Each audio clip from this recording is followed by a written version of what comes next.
ഇതെന്താ ചെയ്യുന്നത്? സാറേ ബക്കറ്റിൽ വെള്ളം കൊണ്ടുവന്ന് നിറയ്ക്കുക. കുംഫു ട്രെയിനിങ് ആവുമ്പം ആദ്യം ഞാൻ ഇത് തന്നെയല്ലേ ചെയ്യേണ്ടത്, അല്ലേ സാറേ? ആരാ പറഞ്ഞത്? അത് പിന്നെ ഡോക്ടർ ജഡ്കെയാ. ഞാനൊന്നും പറഞ്ഞിട്ടില്ല.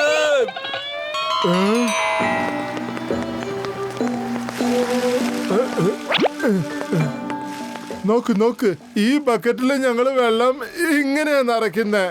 ഈ വെള്ളം സ്റ്റെപ്പുകൾ കഴുകാറുള്ളതാണ്. പൊളിക്കടുത്തല്ലോ. ബക്കറ്റിൽ വെള്ളം വെച്ചിട്ട് നിങ്ങൾ സ്റ്റെപ്സ് കഴുകാൻ പോവാണെന്നോ? പൈപ്പ് വെച്ച് കഴുകിയാ പോരെ? എന്തിനാ ബക്കറ്റിൽ വെള്ളം ഒഴിച്ചിട്ട് പിന്നെ സ്റ്റെപ്സ് കഴുകണേ? എനിക്ക് മലയാളം കുറച്ചേ അറിയൂ, നിങ്ങൾ തന്നെ മനസ്സിലാക്ക്. പിന്നെ സ്റ്റെപ്പുകളിൽ വെള്ളം ഒഴിക്കാറില്ല, അത് സ്വയം ഇവിടെ വന്ന് കുളിക്കാറാ പതിവ്. ഗസീറ്റാറാമ, അദ്ദേഹം ഉദ്ദേശിച്ചത് കിളികൾക്കെന്നാണ്. അത് തന്നെ. അവന്റെ മലയാളം അത്ര ശരിയല്ല. അത് ശ്രദ്ധിച്ചാൽ നിങ്ങൾ വിഷമം.